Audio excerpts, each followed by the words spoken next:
وَإِذَا لَمْ تَأْتِهِمْ بِآيَةٍ قَالُوا لَوْلَا اجْتَبَيْتَهَا قُلْ إِنَّمَا أَتَّبِعُ مَا يُوحَى إِلَيَّ مِنْ رَبِّي هَذَا بَصَائِرُ مِنْ رَبِّكُمْ وَهُدًى وَرَحْمَةٌ لِقَوْمٍ يُؤْمِنُونَ وَإِذَا قُرِئَ الْقُرْآنُ فَاسْتَمِعُوا لَهُ وَأَنصِتُوا لَعَلَّكُمْ تُرْحَمُونَ وَاذْكُرْ رَبَّكَ فِي نَفْسِكَ تَضَرُّعًا وَخِيفَةً وَدُونَ الْجَهْرِ مِنَ الْقَوْلِ بِالْغُدُوِّ وَالْآصَالِ وَلَا تَكُن مِّنَ الْغَافِلِينَ إِنَّ الَّذِينَ عِندَ رَبِّكَ لَا يَسْتَكْبِرُونَ عَنْ عِبَادَتِهِ وَيُسَبِّحُونَهُ وَلَهُ يَسْجُدُونَ۔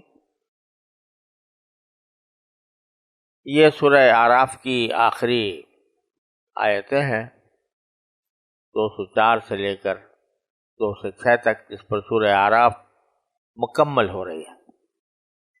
اس کا ترجمہ یہ ہے کہ اور اے پیغمبر، جب تم ان کے سامنے معجزہ پیش نہیں کرتے تو یہ کہتے ہیں کہ تم نے یہ معجزہ خود اپنی پسند سے کیوں نہ پیش کر دیا؟ کہہ دو میں اسی بات کا اتباع کرتا ہوں جو میرے رب کی طرف سے وحی کے ذریعے مجھ تک پہنچائی جاتی ہے۔ یہ قرآن تمہارے رب کی طرف سے بصیرتوں کا مجموعہ ہے، اور جو لوگ ایمان لائیں ان کے لیے ہدایت اور رحمت۔ اور جو قرآن پڑھا جائے تو اس کو کان لگا کر سنو اور خاموش رہو تاکہ تم پر رحمت ہو، اور اپنے رب کا صبح شام ذکر کیا کرو، اپنے دل میں بھی عاجزی اور خوف کے جذبات کے ساتھ، اور زبان سے بھی آواز بہت بلند کیے بغیر، اور ان لوگوں میں شامل نہ ہو جانا جو غفلت میں پڑے ہوئے ہیں۔ یاد رکھو کہ جو تمہارے رب کے پاس ہیں وہ اس کی عبادت سے تکبر کر کے منہ نہیں موڑتے، اور اس کی تسبیح کرتے ہیں اور اسی کے آگے سجدہ ریز ہوتے ہیں۔ سورہ اعراف کے اندر اللہ تبارک و تعالی نے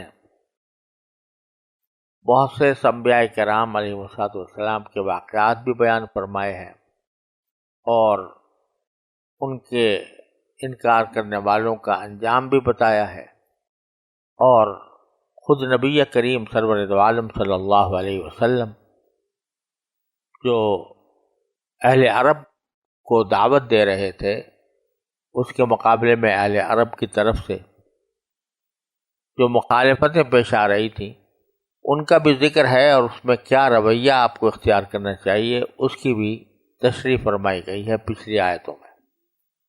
اب ان منکرین اور کافروں کا ایک اور مطالبہ ان آیات میں ذکر کیا گیا ہے، اور اس مطالبے کے جواب میں کیا طرز عمل نبی کریم صلی اللہ علیہ وسلم کو اختیار کرنا چاہیے اور کیا مسلمانوں کو اختیار کرنا چاہیے، اس کی تشریح فرما کر کچھ اصولی ہدایات عطا فرمائی ہیں جو سارے مسلمانوں کے لیے ساری زندگی مشعل راہ ہے۔ ان کی جو ایک گمراہی کا ایک حصہ تھا وہ یہ تھا کہ نبی کریم سرور دو عالم صلی اللہ علیہ وسلم کو اللہ تعالیٰ نے بے شمار معجزات عطا فرمائے، جیسے کہ دوسرے انبیاء کرام کو عطا ہوئے، اور اتنے زیادہ ہیں آپ کے معجزات کہ اس کے اوپر مستقل کتابیں لکھی گئی ہیں۔ علامہ سیوطی کے الخصائص الکبریٰ کئی جلدوں میں اسی موضوع پر ہے، امام ابو نعیم اصفہانی کی حلیۃ دلائل النبوہ اور امام بہقی کے دلائل النبوہ، یہ سب اسی موضوع پر ہیں، موضوعات جس میں رسول کریم صلی اللہ علیہ وسلم کے معجزات بتائے گئے ہیں۔ لیکن چونکہ کفار عرب اور خاص طور سے مشرکین مکہ، ان کو ایمان تو لانا تھا نہیں، پہلے ہی سے طے تھا، تو وہ ہر روز ایک نئے معجزے کا مطالبہ کرتے تھے کہ ہمیں بڑا معجزہ دکھاؤ، جس کا ذکر سورہ بنی اسرائیل میں اللہ تعالیٰ نے ان کی تفصیل سے ذکر بھی کیا ہے۔ کبھی کہتے تھے کہ ہمارے لیے سونے نکال دو، کبھی کہتے تھے سرنگیں ایسی ہو جائیں، غرض ایک سے ایک مطالبے پیش کرتے تھے۔ نبی کریم سرورت عالم صلی اللہ علیہ وسلم ان کے جواب میں کہتے تھے کہ بھائی معجزہ دینا میں تو کوئی پیغمبر ہوں، میں کوئی خدا تو ہوں نہیں کہ میں خود اپنی طرف سے کوئی معجزہ دکھا دوں۔ اسی قسم کا یہ ایک سوال و جواب یہاں پر اللہ تعالیٰ نے ذکر کیا ہے کہ وَإِذَا لَمْ تَأْتِهِمْ بِآيَةٍ قَالُوا لَوْلَا اجْتَبَيْتَهَا، جب آپ ان کا منہ مانگا معجزہ نہیں لاتے، یعنی ان کا یہ مطالبہ ہے کہ جو ہمارا مانگا معجزہ ہے وہ لائیں، جب وہ نہیں لاتے تو وہ کہتے ہیں کہ لَوْلَا اجْتَبَيْتَهَا، تم نے خود ہی اپنی طرف سے کیوں نہ پیش کر دیا؟ یعنی جب تم نبی بنائے گئے ہو تو پھر تمہارے اختیار میں یہ ہونا چاہیے کہ خود جب چاہو تو خود اپنے اختیار سے کوئی معجزہ پیش کر دو۔ اور حضرت شیخ الہند نے اور اس سے پہلے شاید شاہ عبد القادر صاحب رحمۃ اللہ علیہ نے لَوْلَا اجْتَبَيْتَهَا کا ترجمہ کیا ہے کیوں نہ چھانٹ لایا تو اپنی طرف سے، کیوں نہ چھانٹ لایا تو اپنی طرف سے، یعنی مختلف قسم کے معجزے ہو سکتے تھے، ان میں سے چھانٹ کر آپ خود اپنی طرف سے اختیار کر کے ہمیں کوئی معجزہ دکھا دیتے۔ تو قُلْ إِنَّمَا أَتَّبِعُ مَا يُوحَىٰ إِلَيَّ مِن رَبِّي، ان سے جواب میں کہہ دو کہ میں تو اسی بات کا اتباع کرتا ہوں جو میرے رب کی طرف سے وحی کے ذریعے مجھے پہنچائی جاتی ہے، تو میں نہ کوئی اپنی طرف سے کوئی دعویٰ کرتا ہوں، نہ اپنی طرف سے کوئی دلیل پیش کرتا ہوں، نہ اپنی طرف سے کوئی معجزہ پیش کر سکتا ہوں، جو اللہ تعالیٰ کی طرف سے وحی آتی ہے اسی پر عمل کرتا ہوں۔ لہذا یہ تمہارا مطالبہ کہ کوئی اور معجزہ تمہیں اپنی طرف سے پسند کر کے میں چھانٹ کے لے آؤں تمہارے لیے، تو یہ بیکار۔ اور اگر تمہاری ذہن میں قبول ہو اور معقولیت ہو تو یہ قرآن ہی کیا کا معجزہ ہے۔ چنانچہ فرمایا کہ ھذا بصائر من ربکم وھدی ورحمہ، یہ بصیرتوں کا مجموعہ ہے جو تمہارے پروردگار کی طرف سے آیا ہے، اور ہدایت ہے اور رحمت ہے۔ تین صفتیں بیان کی ہیں اللہ تعالیٰ نے قرآن کریم میں۔ ایک بصائر، بصائر جمع ہے بصیرت کی، اور نکلا ہے بصر سے، بصر آنکھ کو کہتے ہیں، اور آنکھ ہی کی جو دیکھنے کی قوت ہے اس کو بصارت کہا جاتا ہے، اسی سے بصیرت بھی نکلا ہے۔ اور معنی اس کے یہ ہے کہ آنکھ سے کوئی چیز جب آدمی دیکھ لے تو اس آنکھ سے دیکھی ہوئی چیز کا تصور کر کے اس سے کسی ہدایت کے اور عبرت کے نتیجے پر پہنچے تو وہ دل کی آنکھ اس کو دیکھ رہی ہوتی ہے، اس کو بصیرت کہتے ہیں۔ آسمان دیکھا، زمین دیکھی، دیکھ لی، اس سے کوئی طبیعت پر اثر ہی نہیں ہوا، صرف اتنا پتہ چلا کہ یہ آسمان ہے، یہ زمین ہے، یہ چاند ہے، یہ سورج ہے۔ لیکن جب آدمی اس آنکھوں سے دیکھی ہوئی چیز کے حقیقت پر غور کر کے کسی نتیجے تک پہنچے کہ یہ خود بخود وجود میں نہیں آ گئی، کسی پیدا کرنے والے نے پیدا کیا ہے، تو یہ بات جب اس کو دیکھ کر جو یہ بات حاصل ہوئی، یہ بصیرت ہوئی، جو اعتبار عبرت کی نگاہ سے دیکھ، سبق لینے کی نگاہ سے دیکھ، اس کو بصیرت کہتے ہیں۔ تو فرمایا کہ قرآن میں ہم نے تمہارے سامنے بصیرتوں کا ایک جہان عطا فرمایا، اس کا ہر لفظ، اس کا ہر کلمہ، اس کا ہر جملہ وہ ایک تمہارے دل کے لیے روشنی کا سبب بنتا ہے۔ جس طرح بصارت جو ہے وہ آنکھ کی روشنی عطا کرتی ہے، اسی طرح بصیرت دل کی روشنی عطا کرتی ہے۔ تو ھذا بصائر من ربکم، اسی کا بعض حضرات نے اس کا ترجمہ یوں بھی کیا اور وہ بھی غلط نہیں ہے۔ قرآن جو ہے دلائل ہی دلائل پر مبنی ہے تمہارے پروردگار کی طرف سے۔ بصیرت جو ہوتی ہے وہ جب کسی صحیح نتیجے تک پہنچاتی ہے تو وہ کیا ہوتا ہے، وہ اس کے لیے ایک دلیل بنتی ہے حقیقت تک پہنچنے کے لیے۔ تو تم جو مانگ رہے ہو معجزہ تو مانگ رہے ہو کس لیے؟ میری نبوت کی دلیل کے لیے، اللہ کی توحید کی دلیل کے لیے معجزہ مانگ رہے ہو۔ تو وہ ایک معجزہ دکھاؤں گا تمہارے یہاں معجزے ہی معجزے ہیں۔ ھذا بصائر من ربکم، یہ قرآن جو ہے یہ دلائل کا مجموعہ ہے۔ اور اگر دیکھو تو معجزے کے معنی میں لو اس کو تب بھی ایسا ہے کہ قرآن پورا کا پورا بھی معجزہ ہے، اس کی ہر صورت بھی معجزہ ہے، اس کی ہر آیت بھی معجزہ ہے۔ کیونکہ یہ کہا نا ایک صورت بھی بنا کے لا کے دکھا دو اگر تمہیں قدرت ہے تو تمہارا معلوم ہے چھوٹی سے چھوٹی صورت بھی معجزہ ہے۔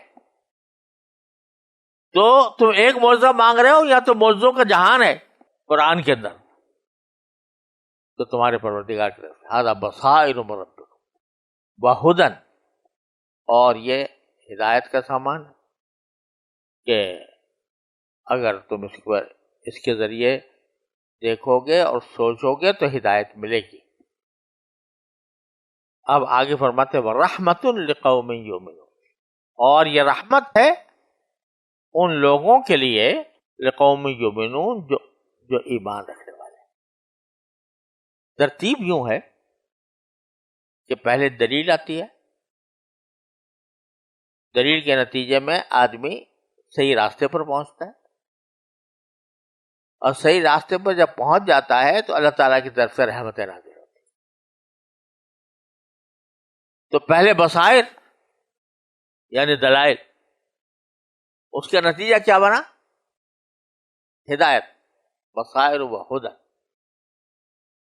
اور جب ہدایت حاصل ہو جاتی ہے تو پھر باری تعالیٰ کی رحمتوں کا مورد بنتا ہے، وَرَحْمَةٌ لِقَوْمٍ يُؤْمِنُونَ۔ تو یہ قرآن ان سب چیزوں کا مجموعہ ہے۔ البتہ تم سمجھتے اس لیے نہیں ہو، تمہاری عقل میں یہ باتیں اس لیے نہیں آتی کہ غور سے سنتے ہی کہاں ہو۔ قرآن کو غور سے سنا کب تم نے؟ تم تو یہ کہتے ہو کہ بلغوا فیہ لعلکم تغلبون۔ جب قرآن تم اپنے ساتھیوں سے کہتے ہو قرآن جب تمہارے سامنے پڑھا جائے تو ذرا غل مچا دیا کرو تاکہ اس کی جو باتیں سننے میں نہ آئے۔ تو تم تو سنتے ہی کہاں ہو جس کے نتیجے میں تمہیں قرآن کو کا معجزہ ہونا معلوم ہوتا۔ لہذا سن کے تو دیکھو، اذا قرئ القرآن فاستمعوا لہ وانصتوا، جب قرآن پڑھا جائے تو تم اس کو غور سے سنو۔ استمعوا ایک ہوتا سمع، سمع کے معنی سننا، اور ایک ہوتا ہے استماع، استماع کے معنی کان لگا کر سننا، توجہ دے کر سننا۔ تو جب قرآن تمہارے سامنے پڑھا جائے تو کان لگا کے سنو، وانصتوا اور خاموش رہو۔ ایک طرف قرآن پڑھا جا رہا ہے، سن بھی رہے ہو اور اپنا بھی شور مچا رہے ہو، اپنی باتیں کر رہے ہو، تو کیسے اس کا تمہارے اوپر اثر ہوگا؟ لہذا سنو بھی کان لگا کر اور خاموش رہو۔ لعلکم ترحمون، اس کا نتیجہ یہ ہوگا کہ تم پر رحمت ہوگی۔ یہ جو ہم نے کہا تھا نا بصائر من ربکم وہدی ورحمہ لقوم یؤمنون، تو یہ ایمان آئے گا تمہارے سننے سے، خاموش رہ کر سننے سے، غیر جانبدار ہو کر سننے سے، اس کے نتیجے میں تمہارے پر رحمت ہوگی۔ لعلکم ترحمون۔ یہ جو آیت کریمہ ہے کہ جب قرآن پڑھا جائے تو اس کو غور سے سنو اور خاموش رہو، یہ اس سیاق میں جو میں نے ابھی عرض کیا، اس میں خطاب تو ہو رہا ہے مشرکین کو جو قرآن کو معجزہ نہیں مان رہے تھے اور نئے نئے معجزات کا مطالبہ کر رہے تھے. لیکن جیسا کہ بار بار عرض کیا جا چکا ہے، قرآن کریم کا یہ اسلوب ہے کہ کوئی آیت وہ کسی خاص سیاق میں یا خاص پس منظر میں نازل ہوئی ہو، لیکن اس کے الفاظ جب عام رکھے جاتے ہیں تو وہ صرف اس کے ساتھ مخصوص نہیں رہتے جس واقعے کے ساتھ جس پر وہ نازل ہوئی، بلکہ عمومی حکومت ہے. تو اگرچہ ہے تو اس سیاق میں کہ کافروں سے کہا جا رہا ہے کہ بھئی تم سن کے تو دیکھو غور سے، تو تب تمہیں پتہ چلے گا کہ کیسا معجزہ ہے. لیکن یہ الفاظ عام اختیار کیے گئے ہیں، اور فاستمعوا یہ پوری انسانیت کو خطاب ہے، اس میں کافر بھی ہے اگر مسلمان بھی ہے. لہذا اس کی وجہ سے کئی فقہی مسائل بھی مستنبط ہوتے ہیں کہ جب قرآن پڑھا جا رہا ہو تو آدمی کو خاموش رہنا چاہیے، سننا چاہیے، خاموش رہنا چاہیے. اب بعض جگہ یہ سننا واجب ہے، بعض جگہ مستحب ہے. واجب کہاں ہے؟ جیسے نماز کے اندر، جب نماز میں امام تلاوت کر رہا ہے تو اس وقت میں اس کو غور سے سننا اور خاموش رہنا واجب ہے. میں اس فقہی بحث میں نہیں جاتا کہ جہری میں کیا حکم ہے، سری میں کیا حکم ہے، علماء کا اس میں کیا اختلاف ہے، لیکن اس بات پر سب متفق ہیں کہ جس وقت امام جہر کر رہا ہے، یعنی زور سے تلاوت کر رہا ہے، اس کے ساتھ ساتھ پڑھنا جائز نہیں کسی کے نزدیک. جو حضرات امام کے پیچھے قرأت فاتحہ کے قائل ہیں وہ بھی یہ کہتے ہیں جب امام سجدہ کرے تو خود پڑھے. یہ نہیں ہے کہ امام کے ساتھ ساتھ پڑھتے چلے جائیں. لہذا اس حالت میں جبکہ نماز ہے تو اس وقت میں سننا اور خاموش رہنا واجب ہے. دوسری صورت یہ ہوتی ہے کہ کوئی شخص اپنی طور پر تلاوت کر رہا ہے تو آیا جو آس پاس کے لوگ ہیں ان کے ذمہ واجب ہے کہ وہ اس کو بیٹھ کر سنیں. بعض فقہاء کرام تو کہتے ہیں ہاں ان کے لیے واجب ہے. لیکن متعدد روایات، احادیث، آثار صحابہ، ان کی روشنی میں جو بات صحیح ہے وہ یہ ہے کہ کان لگا کر سننا اور خاموش رہنا صرف ان جگہوں پر واجب ہے جہاں قرآن کو سنانے کے لیے ہی پڑھا جا رہا ہو، جیسے نماز، خطبہ، دعوت، تبلیغ. اور اگر کوئی شخص بطور خود تلاوت کر رہا ہے یا ایک جگہ پر کئی آدمی بیٹھے تلاوت کر رہے ہیں تو پھر دوسرے لوگوں کے ذمے سننا واجب نہیں، خاموش رہنا واجب نہیں. اب حضور اقدس صلی اللہ علیہ وسلم تہجد کے وقت میں رات میں تلاوت فرماتے تھے، اور ساتھ ہی ازواج مطہرات کا سونا بھی ثابت ہے. تو اس سے معلوم ہوا کہ اگر واجب ہوتا تو وہ ان کو سونے نہ دیا جاتا. اسی طرح آپ نے ایک مرتبہ سفر کے دوران فرمایا، کہیں پڑاؤ ڈالا ہوا تھا تو وہاں پر فرمایا کہ میں اپنے اشعری ساتھیوں کو رات کے وقت ان کی تلاوت آوازوں سے پہچان لیتا ہوں کہ ان کے خیمے کس طرف ہیں. تو اس میں رسول کریم صلی اللہ علیہ وسلم نے ان کو یہ نہیں منع فرمایا کہ بھئی کیوں بلند آواز سے قرات کر رہے ہو، دوسرے لوگوں میں واجب ہو جائے گا. اس واسطے فقہاء کرام نے کہا ہے کہ اس میں گنجائش ہے، لیکن بہتر یہی ہے سب کے نزدیک کہ نماز سے باہر بھی جب کہیں سے تلاوت کی آواز آئے تو انسان اس کو کان لگا کر سنے اور خاموش رہے. اور اسی لیے فقہائے کرام نے یہ بھی فرمایا ہے کہ جہاں لوگ اب سونے میں یا اپنے کاروبار میں مشغول ہوں وہاں تلاوت کرنا مکروہ ہے، نامناسب ہے. بازار کے اندر لوگ اپنے خرید و فروخت میں مشغول ہیں، آپ نے جا کے تلاوت شروع کر دی. گویا ایک طرح سے ان کے ذمہ یہ لازم کر دیا کہ وہ سب کام چھوڑیں تمہاری تلاوت سنیں. تو اس واسطے ایسے مواقع پر تلاوت سے منع بھی کیا گیا. تو اس سے پتہ چلا کہ جو تلاوت قرآن جو ہے لاؤڈ اسپیکروں کے اوپر کھلی ہوئی ہے، رات دن تلاوت ہو رہی ہے، تو اب وہ دوسروں تک پہنچ رہی ہے، ان کی نیند میں خلل آئے، ان کے کاموں میں خلل آئے، اس کی پرواہ نہیں. دوسرے اگر واجب نہیں تو مستحب تو ہے نا، کم از کم مستحب اور مسنون تو ہے کہ جب قرآن پڑھا جائے تو دوسرا سنے.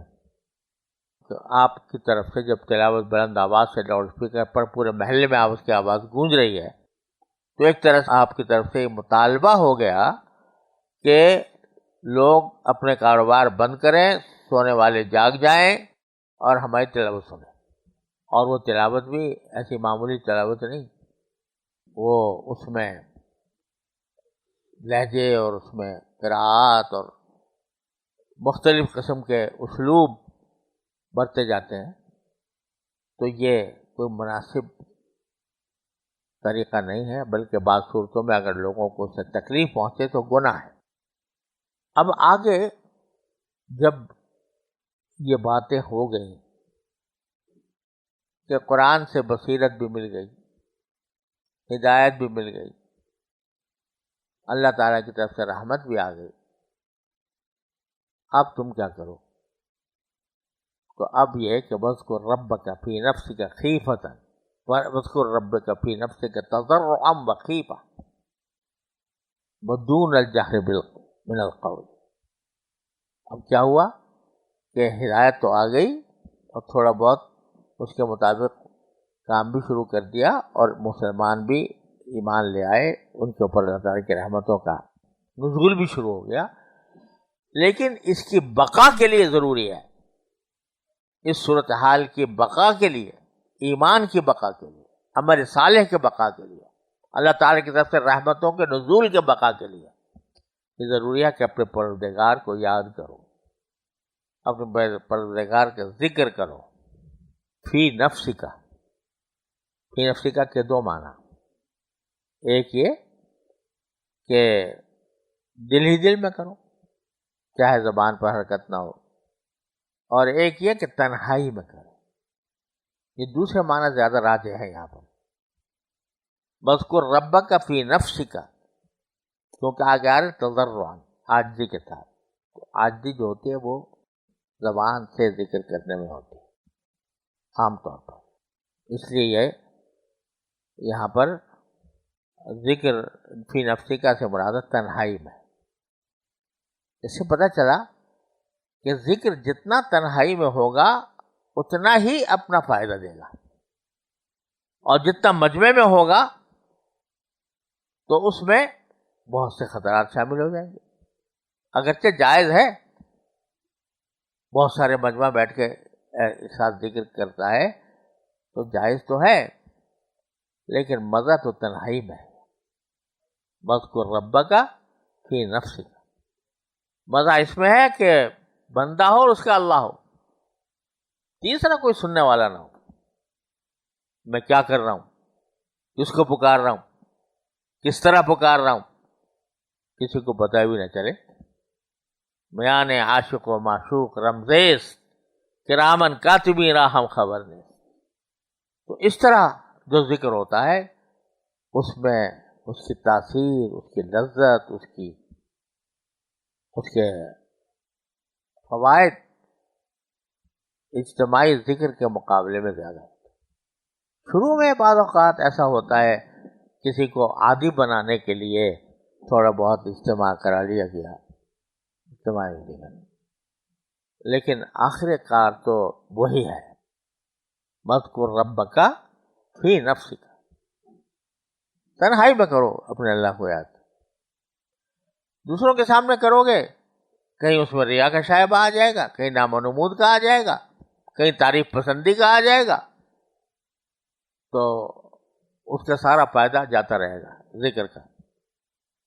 اور تنہائی میں کرو گے تو تمہیں کوئی دیکھ ہی نہیں رہا، تمہیں کوئی سن ہی نہیں رہا سوائے اس کے جو جس کو سنانا مقصود ہے. اسمعت من ناجیت، صدیق اکبر رضی اللہ عنہ نے کہا تھا کہ رسول کریم صلی اللہ علیہ وسلم تہجد کے وقت میں دیکھا میرے صحابہ کیسے پڑھ رہے ہیں، تو صدیق اکبر رضی اللہ تعالیٰ عنہ کو دیکھا بہت آہستہ سے آہستہ پڑھ رہے تھے، اور فاروق اعظم جو ہے زور زور سے پڑھ رہے تھے. پوچھا کہ فاروق اعظم سے پوچھا کہ بھائی کیوں اتنے زور سے پڑھ رہے تھے؟ تو انہوں نے کہا کہ اوقظ البسنان وافرد الشیطان، میں سوتے کو جگاتا ہوں، شیطان کو بھگاتا ہوں. تو اور صدیق اکبر سے پوچھا بھائی کیوں اتنے ایسا پڑھتے ہو؟ کہا اسمعت من ناجیت، جس سے مجھے سرگوشی کرنی تھی وہ کر لی، اس کو سنا دیا، بس وہی کافی ہے. تو دونوں کی شانیں اپنی اپنی. حضور اقدس صلی اللہ علیہ وسلم نے فرمایا اس میں میری شان بھی شامل کر دو. وہ کیا؟ تم تھوڑا سا بڑھا دو، تم تھوڑا سا گھٹا دو. ولا تجہر بصلاتک ولا تخافت بها وابتغ بین ذلک سبیلا. تو اصل بات جو ہے وہ ذکر میں جو اصل ہے وہ یہ ہے کہ تنہائی میں ہو، اپنے اللہ کو تنہائی میں یاد کریں. اسی لیے حدیث میں آتا ہے کہ یہ جو 7 آدمی بتائے ہیں نا کہ جو عرش کے سائے میں ہوں گے، ان میں سے ایک یہ ہے کہ جو اللہ کا ذکر کرے تنہائی میں اور اس کی آنکھ سے آنسو آ جائے. تنہائی میں ذکر کرے، آنکھ سے آنسو ٹپک پڑے، وہ اللہ کے عرش کے سائے میں ہوگا. مجمع میں کر رہا ہے اور اس میں آنکھ سے آنسو آ گئے، پتہ نہیں اصلی تھے کہ بناوٹی تھے، اللہ کے لیے تھے یا اپنی اللہ کے ساتھ قربت دکھانے کے لیے تھے. تنہائی میں کرے پھر اس کی آنکھ میں آنسو آ جائے. تو یہ ہے پہلا بات تو یہ ہوگی وَاذْكُرْ رَبَّكَ فِي نَفْسِكَ. اب کیسے ذکر کرو؟ تضرعاً. 2 طریقے بتائے، تضرعاً بخیفتاً بدون الجہر من القول. 3 باتیں. ایک تو کیا کرو؟ تضرعاً، ذکر کرو تضرعاً، عاجزی کے ساتھ. کیونکہ جب تم اللہ جل جلالہ کا ذکر کرو گے تو اللہ جل جلالہ کا ذکر اگر تم نے دھیان سے کیا تو اس کی عظمت سامنے آئے گی، اس کی کبریائی سامنے آئے گی، اس کا جلال سامنے آئے گا، اس کا جمال سامنے آئے گا.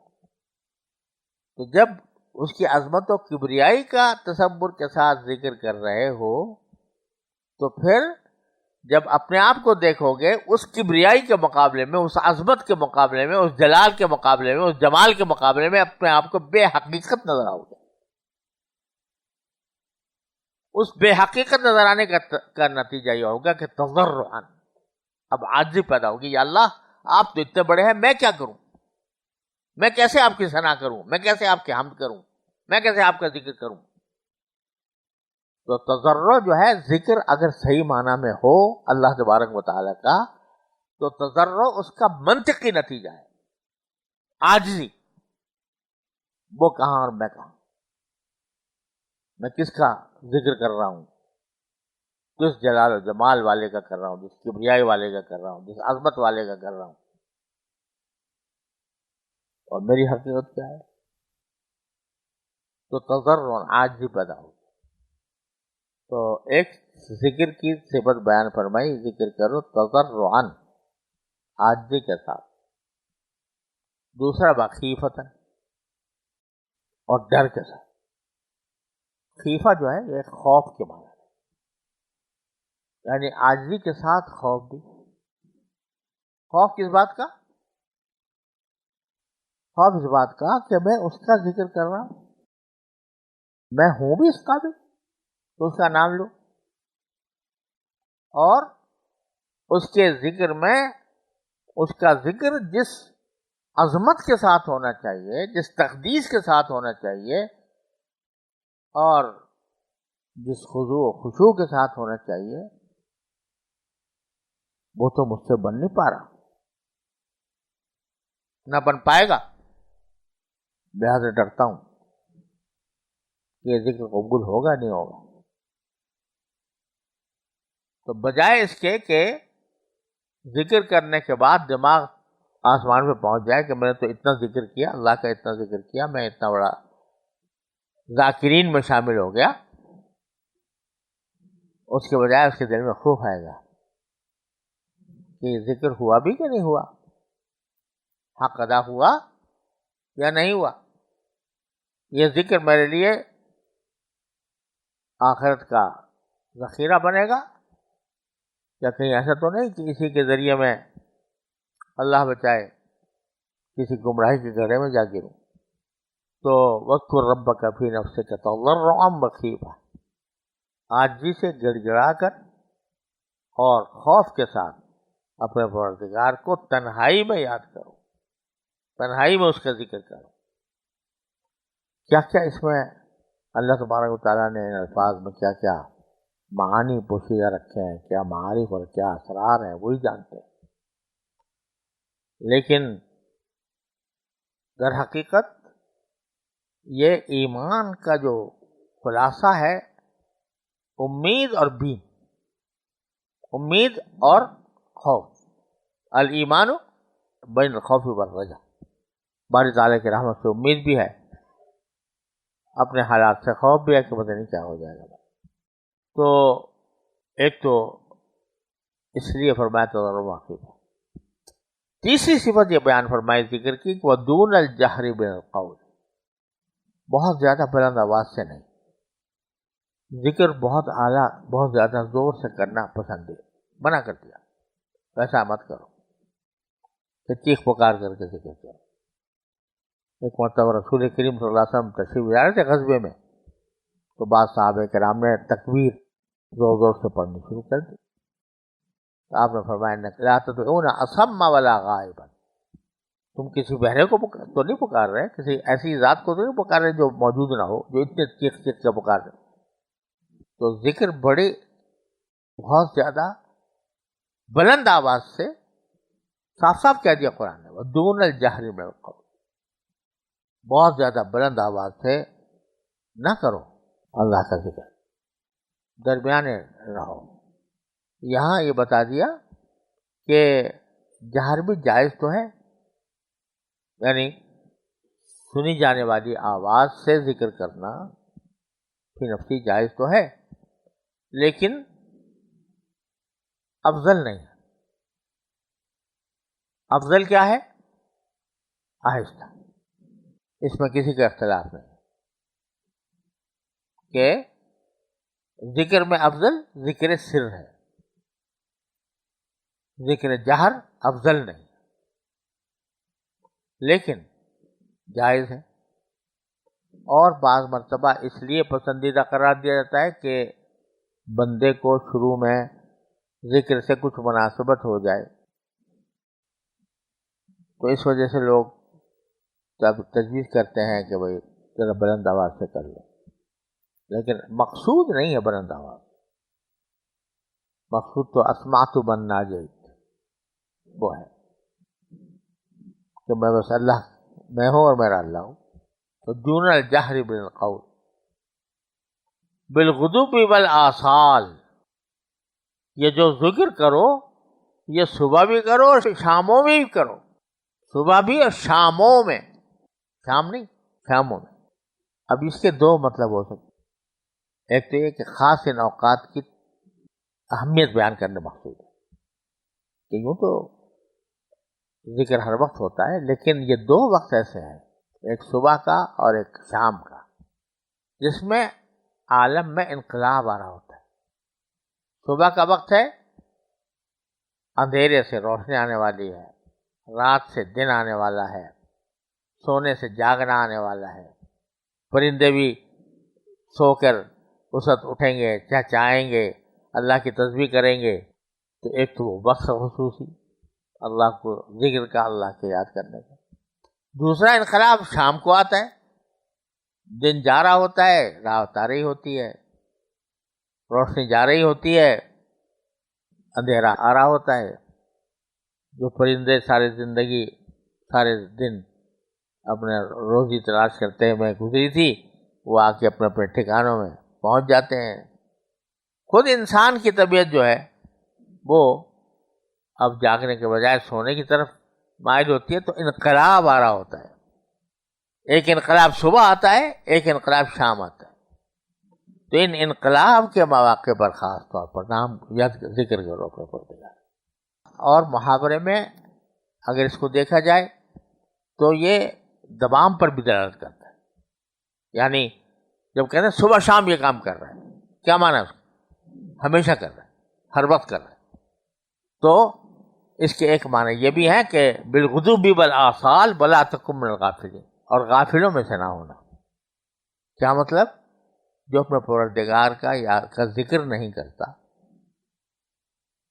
عاجزی کے ساتھ، خوف کے ساتھ، صبح کو اور شام کو یا تمام اوقات میں کہیں ذکر کرتا ہی نہیں، تو وہ غافل ہے اور غفلت میں مبتلا ہے.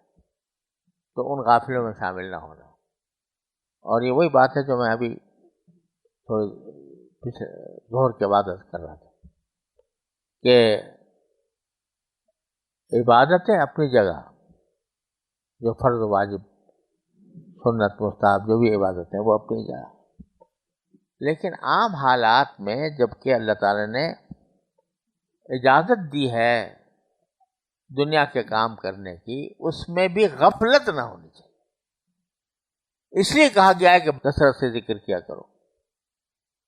کیونکہ آدمی نماز پڑھ کے سمجھا کہ بس ہو گیا، میرا جو کچھ اللہ تعالیٰ سے تعلق تھا وہ پورا ہو گیا، اب اس کے بعد بس میں آزاد ہوں، دنیا میں جو چاہوں کروں.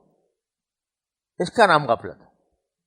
ارے دنیا کی ایک ایک چیز میں تمہیں اللہ کے جلوہ نظر آنا چاہیے، اور اس کی وجہ سے تمہیں ہر ہر قدم پر اللہ کا ذکر ہونا چاہیے، تمہارے دل میں بھی، تمہاری زبان پر بھی. ولا تکن من الغافلین. پھر فرمایا کہ ان الذین عند ربک لا یستکبرون عن عبادتہ ویسبحونہ ولہ یسجدون.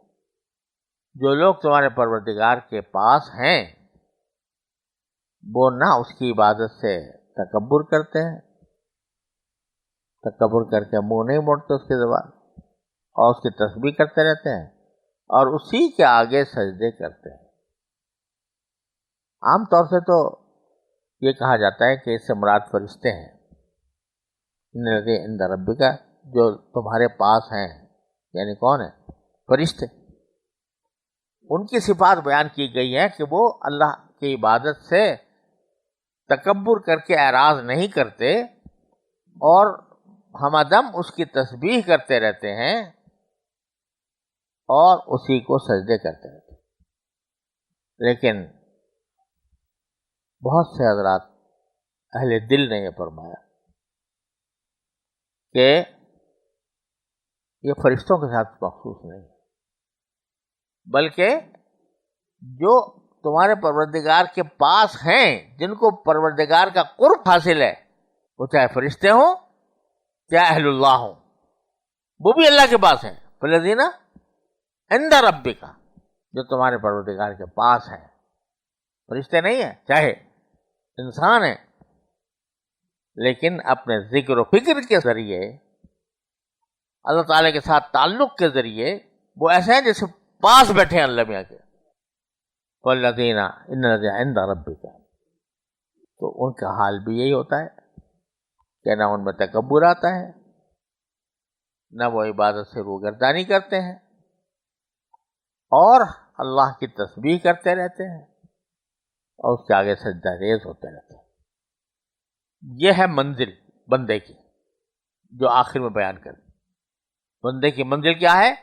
غفلت دور کرے، ذکر رکھے اللہ کا، عاجزی کے ساتھ، خوف کے ساتھ، صبح شام، اور غفلت سے بچے، اور اللہ کی تسبیح میں اس کے آگے سجدہ ریز ہونے میں اپنی زندگی گزارے. اللہ تعالیٰ ہم سب کو اس کی توفیق عطا فرمائے. صلی اللہ تعالیٰ. یہ آیت سجدہ ہے بھائی، سب سجدہ کر لینا.